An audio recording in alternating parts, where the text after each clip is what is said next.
waiting on that. Okay, we have Ivo, she's back.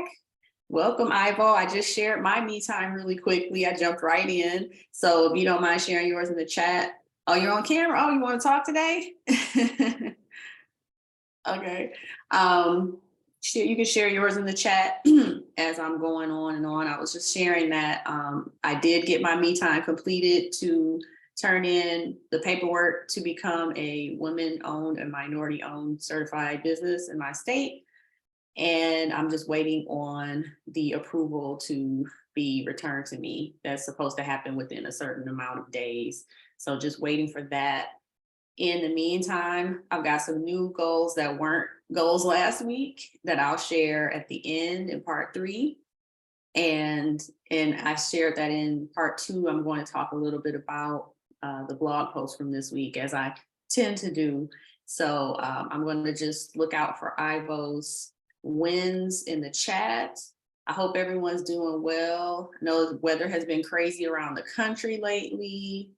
Down where I am in Florida, we've been having up and down temperatures, nothing as severe as out west or up north. You know, I know you guys are getting snow and everything, but it has been fluctuating. My allergies and sinuses have been very wacky as a result of that.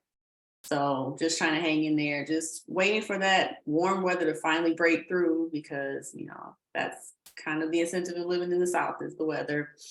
But in the meantime, yeah, just here, I'm just always happy to show up, even though I may not always feel it when I first wake up. It's really nice to know that I'm keeping myself accountable in helping keep you accountable.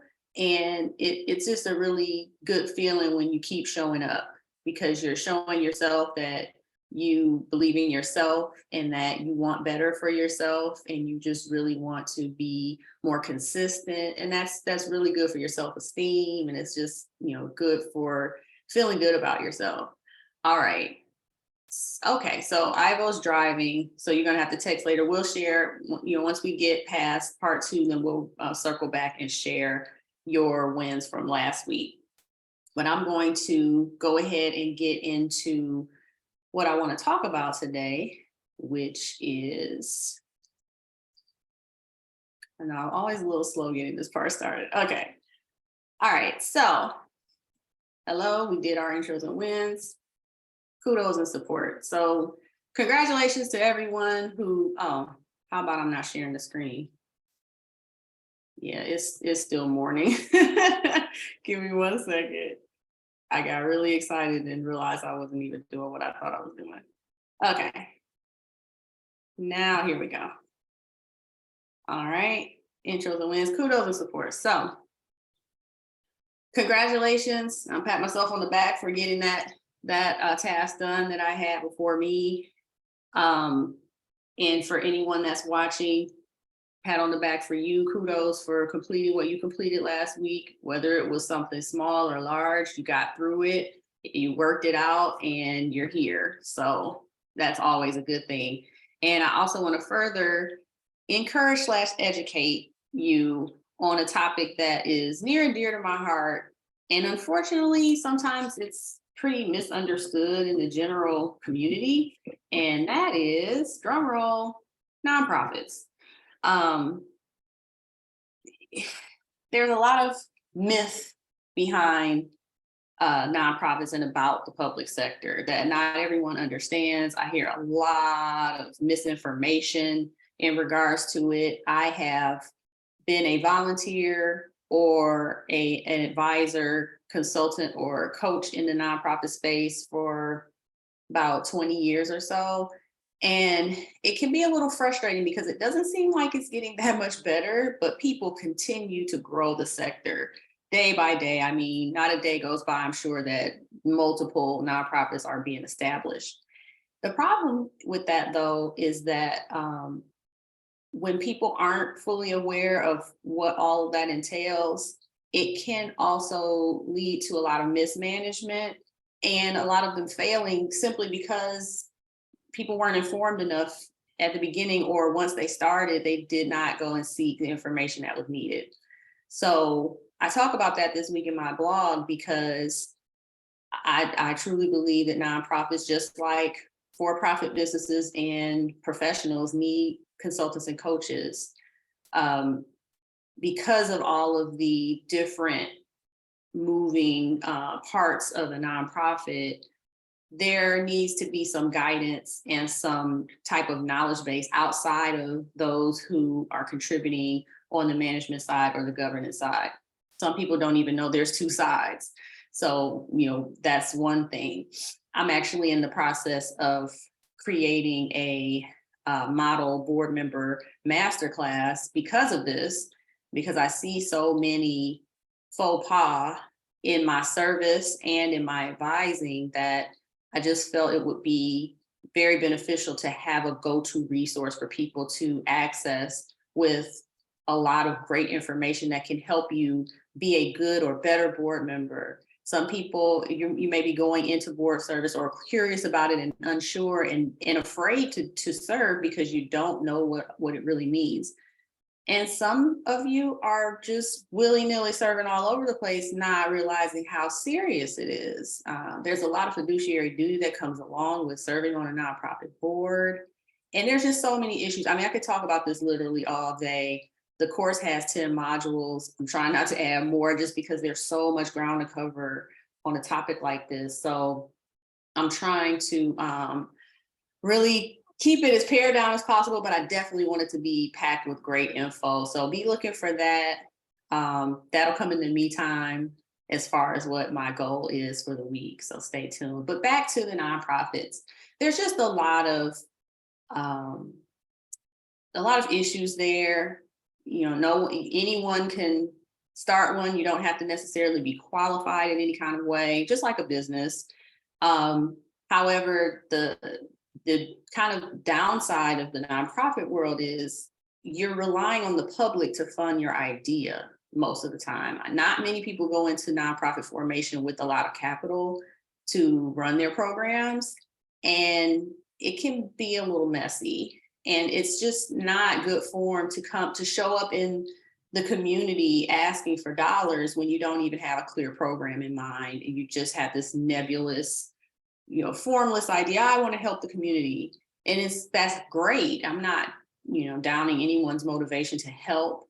It just has to be a bit more focused than that to be viable and to be sustainable, right? One of the biggest problems in the nonprofit sector is that you have all of these small nonprofits that a lot of them do the same thing. They overlap services and they don't tend to work together with one another, and it leaves a lot of holes as far as who can be served, because either people don't know about, this one over here, or, they're not communicating, they're not visible. And when that's happening, instead of people coming together to be able to serve more people more effectively, you have a lot of little disjointed organizations, piecemeal here and there, and it's leaving a lot of gaps for those that they're trying to serve, which it kind of seems counterintuitive, right? So that's one of the problems. And then again, like I said, people just going in green and not really understanding how they work, how to run them. They are businesses. They're not just feel-good charitable activities. They are actually to be run like businesses. And so if you have no background in that, that's going to be really tough for you. Again, there are a lot of rules associated with that. You have a lot of responsibilities and duties as a board member. That's a big deal. And founders, this is one of the last things I'll say before I move on. Founders tend to be very controlling. Sorry, guys, but it's true.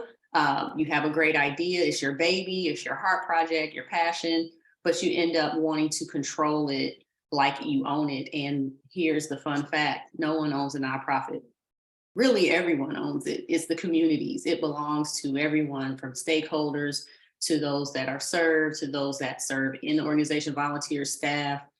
It belongs to everyone. It's not one person's entity. So, though people may call themselves CEOs, it's not theirs. And they are not meant to serve in perpetuity in that role. It is meant to build the organization up, build the programs up, really, so that they can run no matter who's in charge. You want it to be able to sustain itself no matter who's at the helm. And if you don't set it up to do that, it won't do that, and it will fail. If you're the lifeblood and you leave or something happens to you, it will die.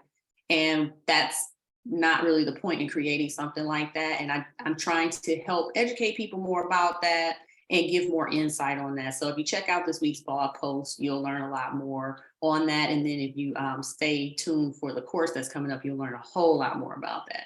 So now we're going to move on to the me time. See, that comes so quick. I'm always surprised at how quickly that comes. So I will share that she thinks the course is going to be great. Thank you so much. I hope that many people can benefit from it because it's just very needed. I just don't see a lot of individual training out there for people who want to serve or who have been serving that want to improve their service. Sometimes the organizations don't necessarily provide that kind of training. They may not have the funds to provide that training for their members. So it's really nice if people have a place to go to find that. So anyway, me time. I'll go first. Ivo, remember, if you're ready, if you're able to share in the chat, I'm free to read that whenever you can get that in the next few minutes. Excuse me. So me time stands for most impactful item, the play on the Nintendo Wii, but that is something you're going to commit to for yourself and something I want you to really do your best to achieve so that you can share your win with us next week that you did it. So like I said, last week, mine was the paperwork. This week, because of all the momentum and the inspiration I got last week, I wanted to get this course out sooner. Normally, I would roll out courses every month. This will be the second one this month. But I just really want to get this one out. I really feel like it needs to be out sooner than later. So my goal is to get it out this week. Like I said, it's 10 modules, so it's a bit longer than the others that I've done. So I'm hoping that it's not too much of a strain, but I'm going to do my best to get it out. And yeah, we'll see next week when I check back in, you'll know. All right, so Ivo is sending me text messages. I'm going to read. So her win, we're going to circle back. Her win was she got navigation journal mostly developed. However, an important opportunity came up that forced you to pivot. And that's a good point. And we're going to talk about that. I'm probably going to write about that soon, about pivoting. I've kind of written a little bit about it a few weeks ago, but the power of the pivot, and your organization, your business, your nonprofit has to be nimble, has to be agile so they can adjust. I mean, changes happen all the time. You see in the news, you have failing banks. The businesses that are tied to that bank are going to have to make some huge pivots if they're going to sustain, if they were relying on that bank for survival. Just an example, but you're me. To complete the first 20 hours of research you've been hired to complete to develop the AI studies arm of a tech education nonprofit. You can do this alongside finishing up navigationjournal.me. So you plan to do both. Okay, wow, that's a big deal. I would love to learn more about that. We'll talk offline. I want to know more about this. That's pretty cool. I'm glad that you had a new opportunity come up. Sounds like something that could be lucrative, which is always good. We like that over here. And you said you hope I make it with my court. Thank you so much. I hope so too, because it's going to be a whole lot going on this week with me managing that and the different meetings that I'm setting and other things that I'm working on. But I don't think it's bad to set high goals. As long as I get close, I'm happy.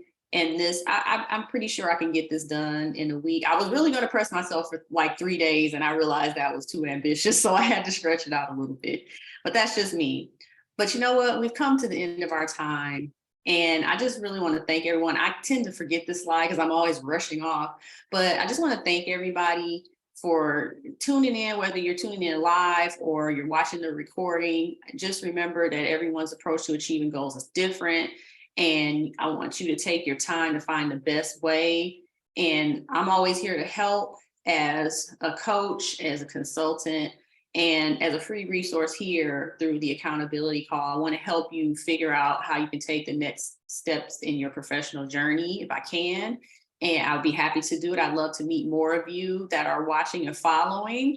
But with that, I'm going to leave you. I promise to keep it 15 minutes, and I've already gone over one. So thank you so much, everybody. Enjoy the rest of your week. Let's get that me time in, and I'll see you next week and talk about your wins. Thank you. Bye-bye.